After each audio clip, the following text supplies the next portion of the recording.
Here's the live readings under full load, fresh air through the crow. We're getting the engine heat.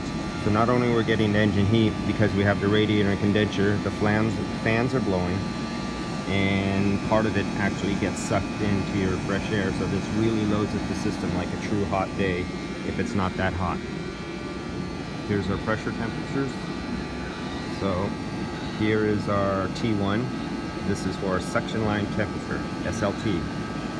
Then your liquid line, LLT, liquid line temperature.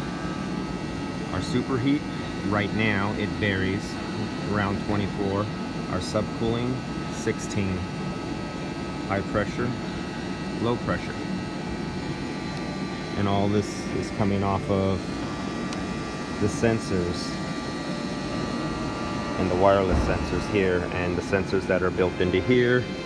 Here's our outdoor temperature. We're taking the temperature of the air that's flowing across the condenser.